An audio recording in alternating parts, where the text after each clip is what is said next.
to me is hi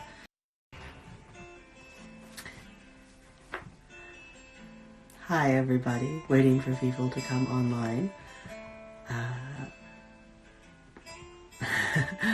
What we hear playing behind me is the first song on S.J. Tucker's Orphan Tales album, The Girl in the Garden, called The Girl in the Garden, so the titular track. It's a very, very beautiful song that she wrote in the basement of my house in Chagrin Falls, Ohio. Good Lord. I guess 15 years ago now, which seems completely absurd. This is such a... Orphan's Tales and all of this, such a deep cut into my life. Sometimes, I don't know if you... I guess anybody who writes as many books as I do, each book is sort of an encapsulated time and place, and this is just a few years made so vivid into a book. I started writing it in Rhode Island, in the same Starbucks in Rhode Island where Tobias Bickel started writing his first book. We should send them a plaque. And I continued writing it in Japan, finished this book in Japan, and then the sequel, In the Cities of Coin and Spice, I wrote in California, Virginia, and Ohio. So it's a really world-traveling book, and such an intense period of my life, encapsulated and then forgotten about as I moved on. There's so much of this book I don't remember. Where was the Starbucks? It was in Newport, Rhode Island, where I worked as a fortune teller in the old armory, in a room in the old armory that actually was used by the Newport Shakespeare Society for storing their props. So I read tarot cards in King Lear's chair with York's skull and Henry V's crown and all those sorts of things floating all around. I see that Lochinvar is here, so Rabbit will remember all of these old days. So this has certainly been a deep nostalgia trip, and listening to S.J. sing this song again is certainly that. So if you like this song that I'm talking over, and you want to find it, you can find S.J. Tucker on Bandcamp and at skinnywetchick.com. And you can get not only this album, but the album for the sequel. You can get her Palimpsest album, and you can get all of her albums that have nothing to do with me but are totally brilliant, as S.J. herself is. And edited in Chicago, parts of it were edited in Chicago. The Orphan's Tales really did. It spanned the globe. And I definitely wrote parts of it in Scotland as well. So, it really has been on many continents all over the place. To get the housekeeping out of the way, just as the other night, we must, for legal reasons, point out that this is not an audiobook. This is most emphatically, entirely not an audiobook. This is a play. This is a one-woman show. It is a performance, for I do not own the audio rights to this book. So, yes, if anyone ever asks you, say that you came and saw the wonderful one-woman show by Catherine Valenti, you did not listen to her audiobook. If you want to find me in other places online, you can find me on Twitter at Cat Valenti, on Patreon at Cat Valenti. There's a tip jar in my Instagram profile if you want to drop something in for the reading. Nancy did last night, and I'm so appreciative. Thank you so much, Nancy. I will give little shout outs to anybody who puts anything in the tip jar. Is it a little bit cringy and mercantile? Yes. Are these the hardest times many of us are likely to see, including us freelance writers? Yes. So it is what it is. And yes, they are pay what you can right now on Bandcamp, so you can get so much SJ work for very little money, and I highly suggest you do. All of that said, let's get back into it. Where were we? We had just left The Girl and the Boy in the Garden and leapt back into our tale of very, very inconvenient dinners that turned out to be lovely ladies. The tale of the prince and the goose continued. "Let me live, lady," he whispered. "I beg you. I shall stay here and be your servant. I will take the place of the bird maiden and remain loyal to you for all of my days. I will be yours. I am young and strong. Please. He did not know what moved him to make such an offer, or if he meant to keep his promise true as law. But the words ripped from him as though the woman had put her fist into his throat and seized them for her own. Her eyes blazed like clouds filled with 1,000 tiny seeds of lightning, but they now held a calculating gleam, and indeed, in another instant the knife had vanished from the prince's throat. "Even if I agree, it will not save you," she hissed, her voice like a great toad singing at dawn.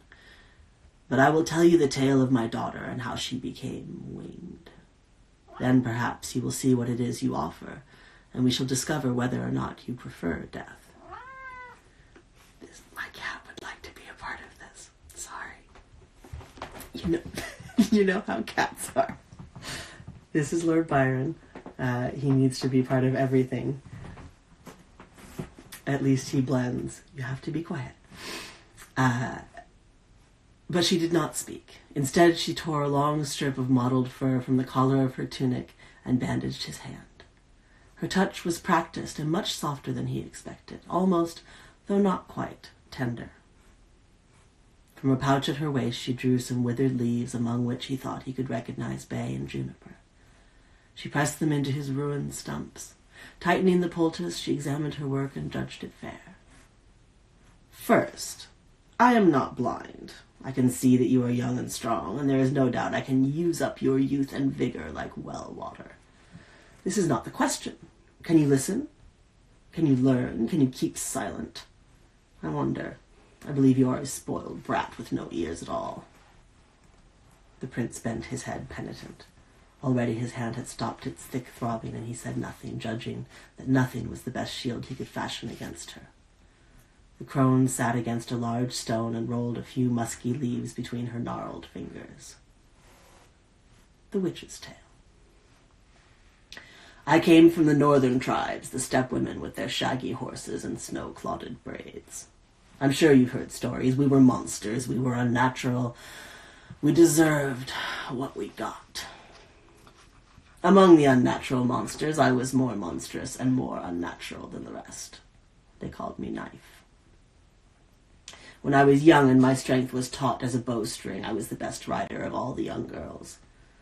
I had many necklaces of jasper and wolf tooth, 3 fine hunting knives, a strong bow that I could draw into the shape of the full moon, a quiver full of arrows fletched in hawk feathers, and a wildcat hide from my first kill. All around me were the wild, honey-colored steppes, the fat deer we hunted, and the sleek, brown, fragrant horses I loved. They ran like ripples in a mountain lake. I ran alongside them, I rode astride them, and I slept against their flanks. I was happy. The sun was high.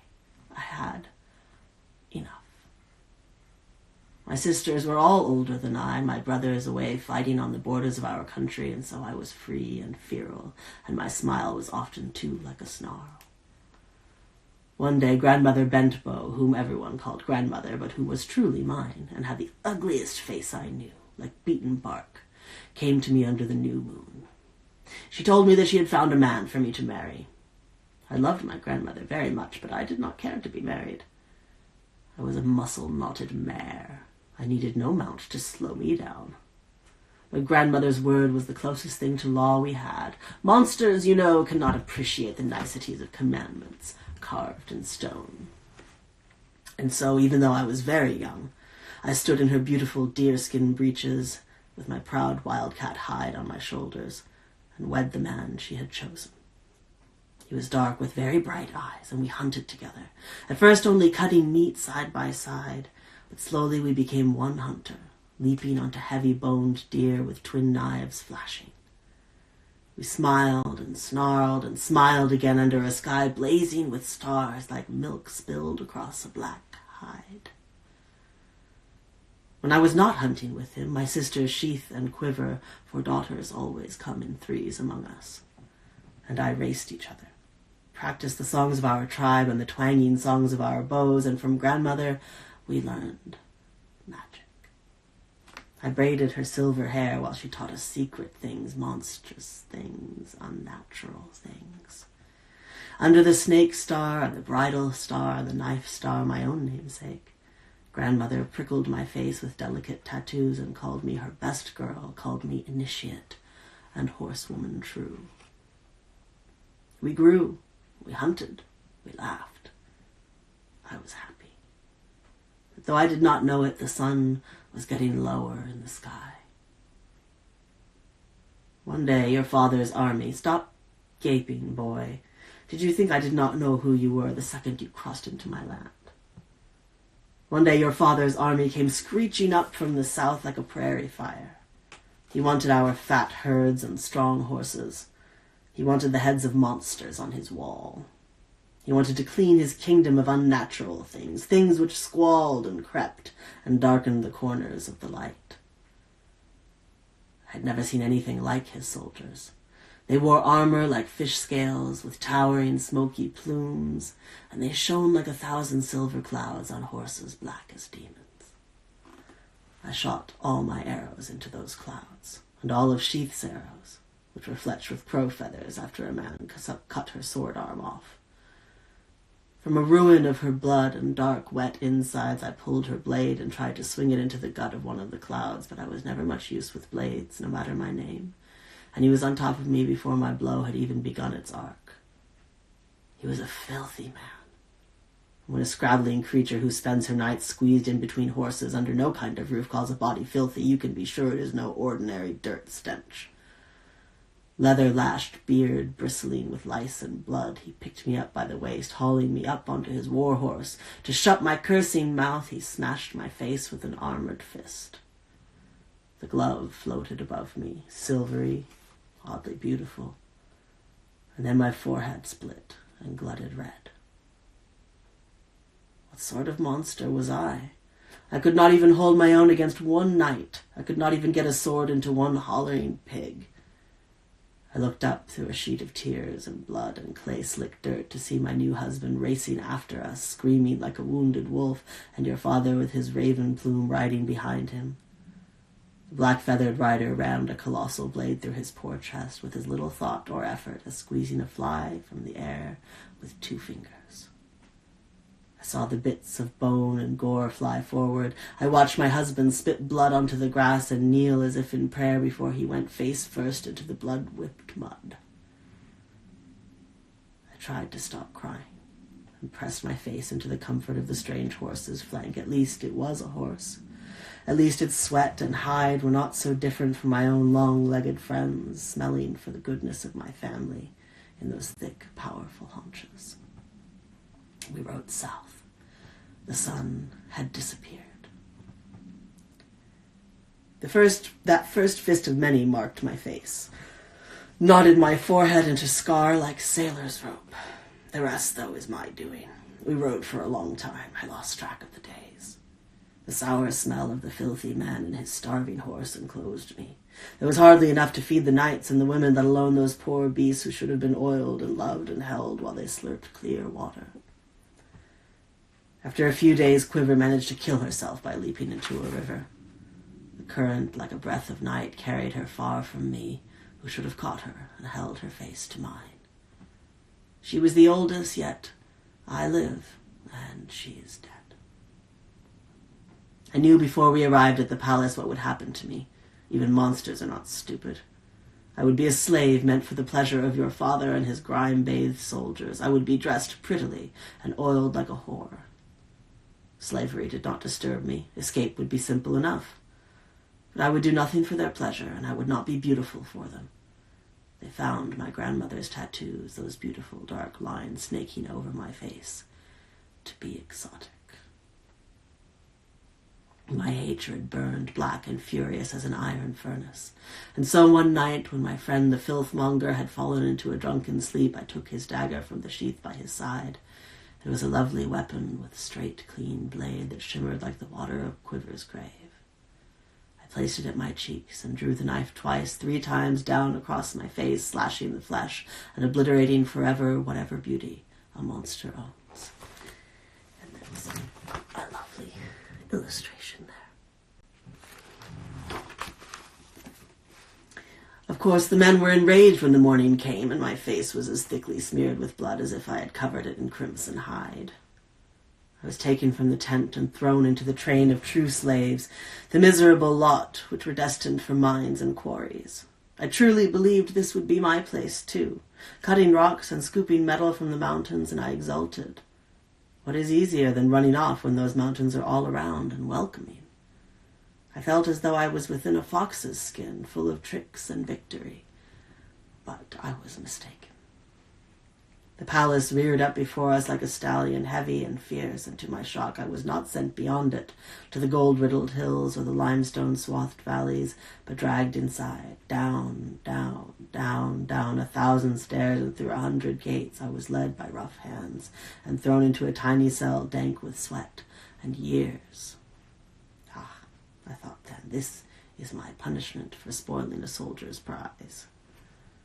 I howled. I screamed and screeched like a flock of frenzied owls, clawing at my hair and the stone floor until my fingers shredded into uselessness.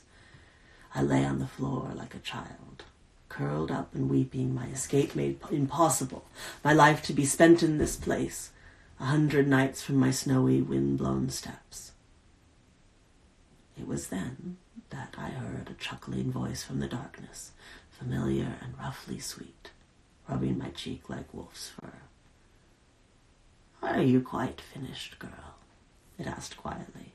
I looked into the murky air, into the corners of the room where I expected to see piles of bones and old hair.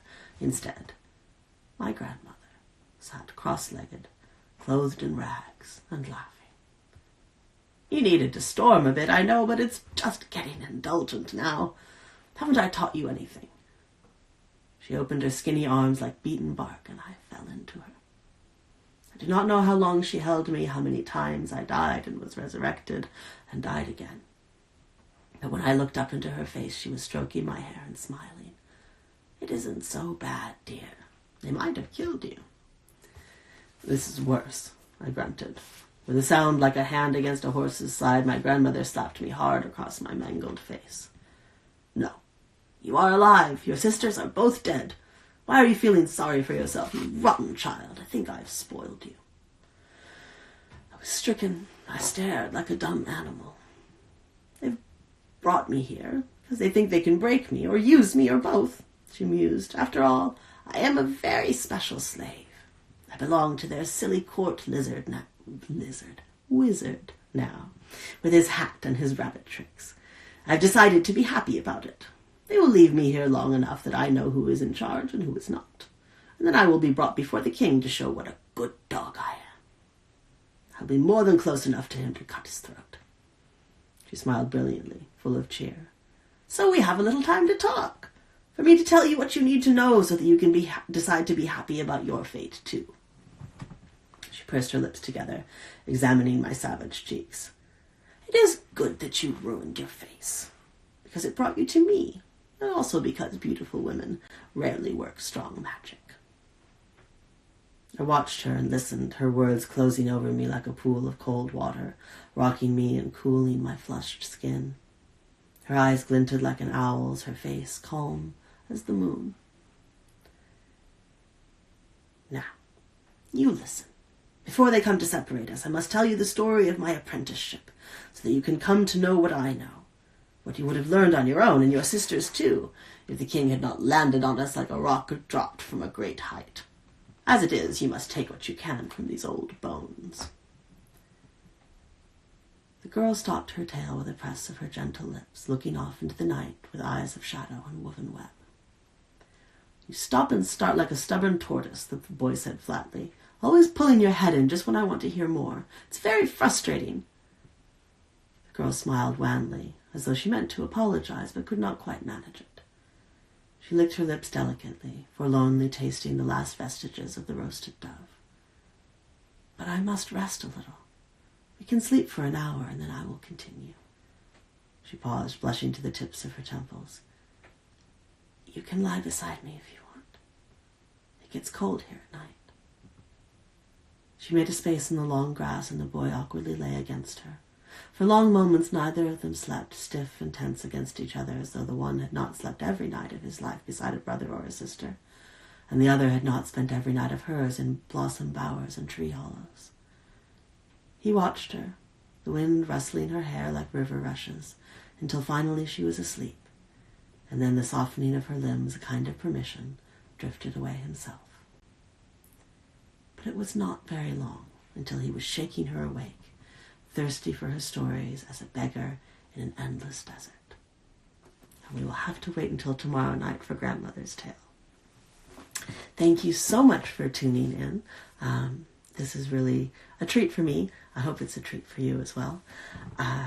Again, for legality's sake, this is not an audiobook. This has not been an audiobook. This has been a play.